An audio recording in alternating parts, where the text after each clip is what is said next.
So, just finished watching the movie Life Mark. Now, I don't know where it's played at, if it's played everywhere. I have no idea, all right? But it was a really good movie, okay? We purchased the tickets in July, or we got the tickets in July because they were free. And when I bought them, or when I got them, because you had to go through the process of like you were purchasing them, but they were just free. But when I got them, I had no idea what the movie was about, okay? No idea at all. I just knew it was 2 free movie tickets because I follow this group. And I said, what the heck? Why not? It's a free movie. We can go see what it looked like or see what it's about. Now, like I said, that was in July, okay? I believe it was July. It was July. And I forgot about it until actually this week, okay? Last weekend, I went to I went to 2 movies. I don't know if I told you guys, but I went to see 2 movies. One with my son and then one with a friend, because last Saturday was $5 movie tickets. Of course, it came out to more than that because when you buy them online, you do have to pay a processing fee, but still cheap. So that's what we did. So as the week went by, it just popped up in my head. I'm gonna say that was God. It popped up in my head, and I was like, okay, let me see when this movie is supposed to come out, because it didn't connect to my calendar or anything. And usually when I purchase things, it just automatically, like once I get the notification, it'll automatically connect to my calendar on my phone, but that did not. And I don't know why I didn't put it on the calendar to say, you know, remind me that there was a movie, but I had no idea. Like, I really forgot.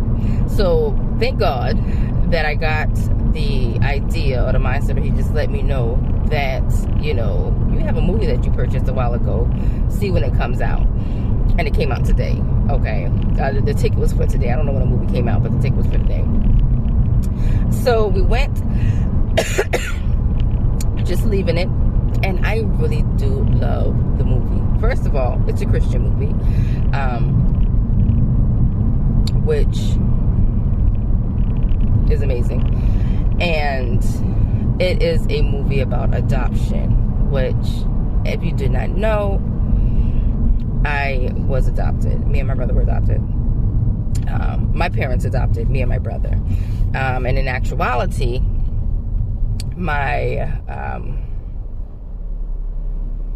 the woman that gave birth to me, there's 7 of us, and she adopted, she gave us all up for adoption.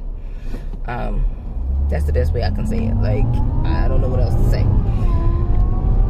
I am very grateful, very grateful that she did make that decision. And so the movie was very much touching for me in that aspect. Like I said, there's 7 of us. I just recently found them, actually this year, 2022. And, you know, sometimes I'm like, I wish I'd have left Ancestry alone. Like, I sometimes feel that way. But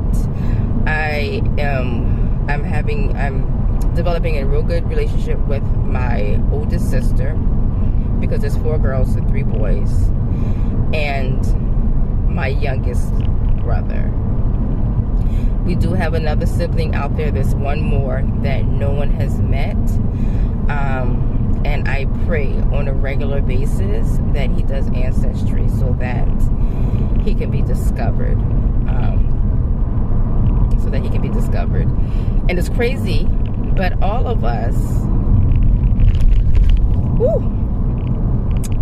favor each other in some way, shape, or form. All of my siblings favor each other in some way, shape, or form. And I really just love it. Like, for me, if y'all have not guessed and you're new, I love any and all things beauty, okay? any and all things beauty. That's just my thing. I love it. And not just outside beauty, but inside beauty as well. You know, some people may look at me and think that like I'm just mean or a witch or, you know, or a bitch or whatever. But like I'm one of the most sweetest, genuinest person that you will ever meet. But you just have to get to know that side, because I'm not the most friendliest person in the world. And I don't know, some people might be like, how, whatever. I'm just not, okay? It takes a lot for me, not anymore. It used to take a lot for me to trust people. Now I just take everything as face value, and I allow people to show who they are, and then if I have to step back and I deal with you, then that's what it is. But I'm glad that we watched the movie. First of all, like I said, I'm happy that it was a wholesome movie, and I'm happy that it was a Christian movie, because if you have not guessed, I am a Christian woman. So I do love that aspect of it, but I also love the fact that it shed light on the situation or the realization of being adopted from everybody's standpoint. Your parents that adopted you, the people that helped create you, that, you know, God used to create you to bring you here, as well as the child that was adopted. It's just, it was a lot. I'm trying to figure if I'm going the correct way as I'm talking to you guys.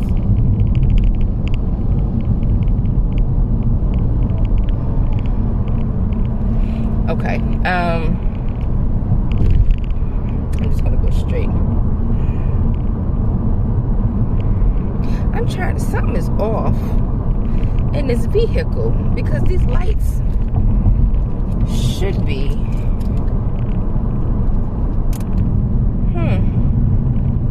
I guess so. Okay, whatever. Yeah, it was a really good movie. Okay, if you've ever been to, it's a wholesome movie for, I'm gonna say, for everybody, especially like if you've ever been adopted, if you've ever adopted someone, or if you're thinking about adopting someone or giving up a child for adoption. It's a movie to watch. Yeah, it's a movie to watch, and it's just a wholesome family movie. Now, I didn't take my son. He's 7. Lord, my baby's 7, and I just know because of how he is, he's not going to sit down. He's not going to sit there and watch that movie. He's just not. My child doesn't even really sit down and watch movies like that at all. Like, for him, he's a YouTube baby, he's a video game baby, and he has both of them together. All right. At the same time. So that's just how his mind works. He does not like sitting down for a long period of time unless he has to. And even in school, he does have a way of continuously getting up and having the teachers having to talk to him, which he's a child. He's 7. So I didn't take him. I left him home. But if he was a little older, I would have taken him to see it. But yeah. And I would, you know, I may one day go more in depth of, you know, my story of adoption, and I may do it in this video. I'm not sure, but I'm going to go and concentrate on my destination. Yeah, but I'm happy. Like my parents that adopted me were freaking amazing. You know, like, they were amazing. And, you know, I'm an adult now, so my parents sacrificed a lot, and they gave a lot to a child that they did not naturally bring into this world. My mother got me,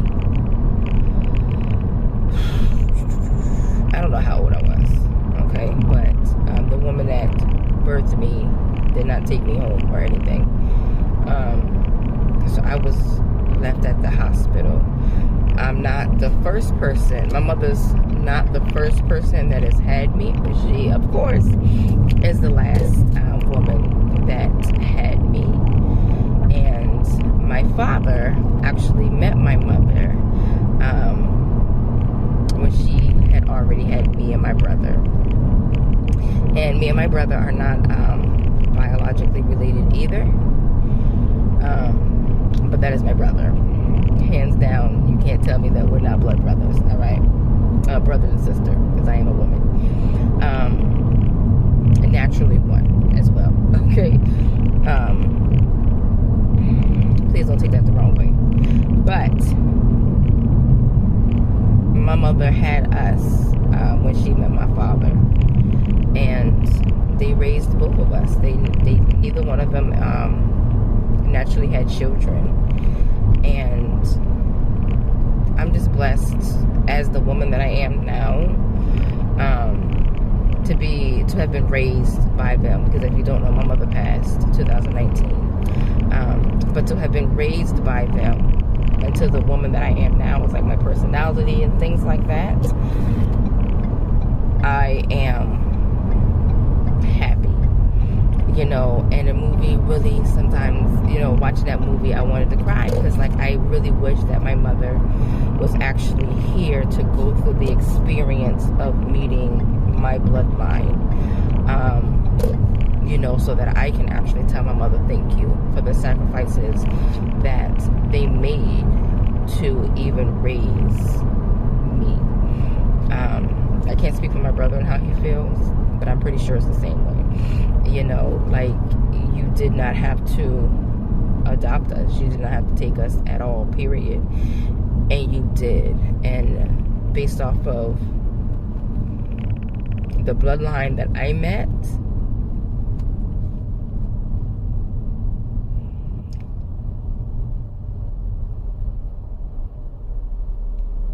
I'm just grateful. Like,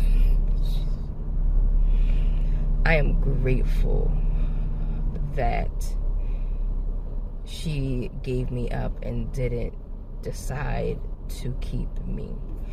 I can't speak for the other 6, but I'm just grateful. I'm also grateful that my mother left the state of New Jersey. And as much as I do not like the area that I live in, okay? I live in South Carolina.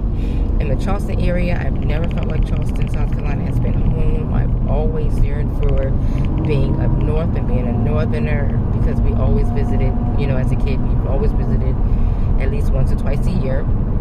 Like, I always felt home up there. And because most of my family is up there, you know, because my mother was raised up there, and my dad was born and raised up there. Like, that's where my heart is up north. Now, will I live in New Jersey now? No, I will not. No, I will not. But South Carolina still does not feel like home like that to me.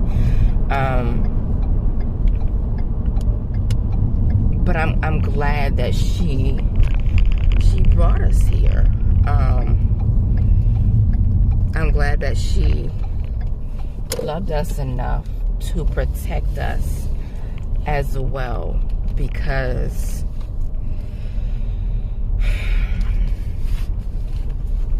I don't think I would be who I am today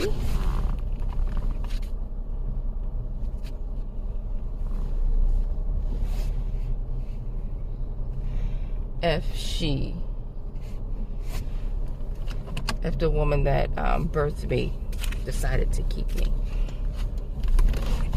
Like, hands down, I don't think I would be the woman that I am today. And the woman that I am today enjoys being the woman that I am today, because I worked hard as hell to learn and continuously learning to accept and love myself. And if I was raised with my bloodline, I don't foresee that being the outcome of my life.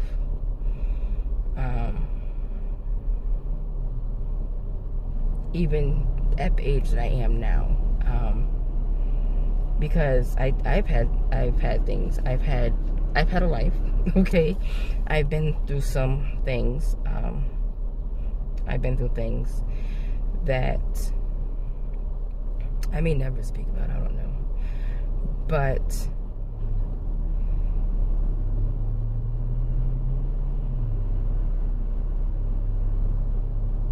I'm at a point in my life where I am content, and I am finding happiness, and I am choosing happiness. And I don't know if I would have ever, if that would have been the case. Yeah, I don't know if that would have been the case. If I was not given up. So, to my mother, as much as I miss you, you know, I just really want to put out there that I am so thankful and so grateful that my parents saw enough in 2 babies that they did not have a hand in creating, but loved us enough to say, we will take you guys in and we will raise you as if you were my own. And that is what they did, because my parents didn't tell us that we were adopted until we were 19 years old.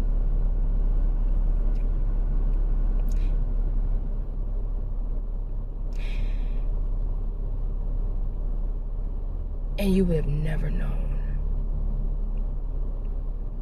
You would have never known that that woman did not birth us at all.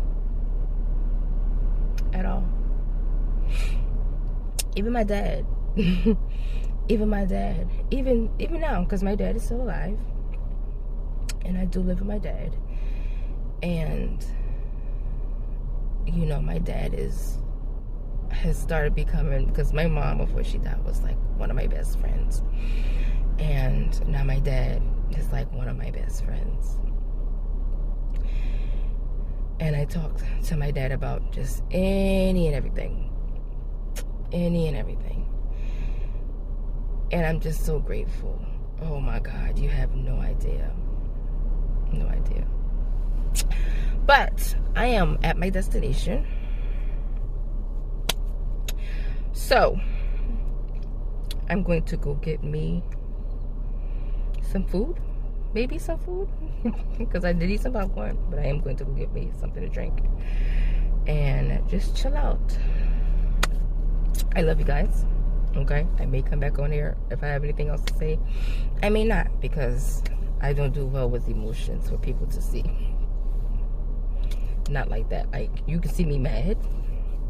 But like emotional and crying, all that stuff, that's a no for me. But I love you guys, and I appreciate you guys so much. And until the next video, be beautifully different, stay beautifully different, and be you. Bye guys. So this seems like this is just going to be a chit chat with me video. Okay. So it is 12, and I'm on my way home. 12:10, no. Yeah, about 12:10 to be exact. Okay, not to be exact, because I think this clock is a little ahead by a couple of minutes. Just a couple of minutes though. Just a couple of minutes. But I had a good time. Okay. Like I said, we went to the restaurant. We just got appetizers. And I got me a drink with the Bahama Breeze. And I got the Bahama Rita because I just love that drink. Okay. I've had 2 drinks from Bahama Breeze. 2 drinks that I've tried. And Bahama Rita is my favorite one. I think it was only 2. I don't know. But I know Bahama Rita is my favorite one. Alright. It is a frozen, slushy-like drink that has not a lot of alcohol in it at all. So it's not something that is going to make you tipsy. At least I don't feel like I ever get tipsy. And I'm not drinking and driving. we sat and talked for at least an hour, if not longer than that, after we drank, or after I had a drink, she didn't drink. But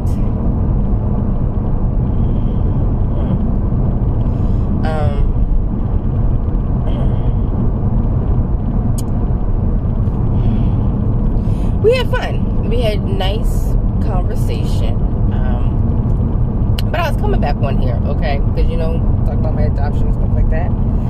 Or the fact that I was adopted. Because I wasn't old enough to be conscious of the adoption process. But y'all know I was talking about me being adopted because of the movie. So tonight we were talking about, well, afterwards.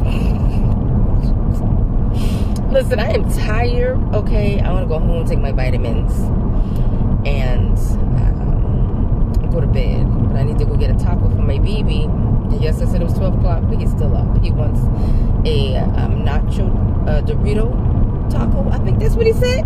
Girl, I think that's what he said. Okay, so I'm going to get my baby that. And thank God it's down the street from my house.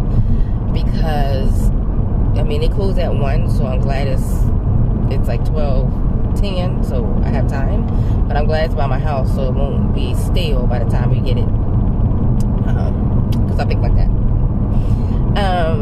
But we're just talking about like past relationships and situationships and things that we dealt with or have been dealing with and are dealing with now, because it's just a mess. And I just wanted to know, like, do you guys, or do any of you, have you ever felt or went through a phase or just felt that it's like a perception that you are not good enough for a relationship, or to be the main, or like the only person? I only want to use main because, you know, people can take that, or men can take it as like you're the main one, but I have other women. I don't want a man that has a woman or a wife. I want a single man. And that is a problem. Like, that's a problem. Most men that approach me are men that are in relationships or have a wife. Okay, now have I entertained them before? Yes. Hold on.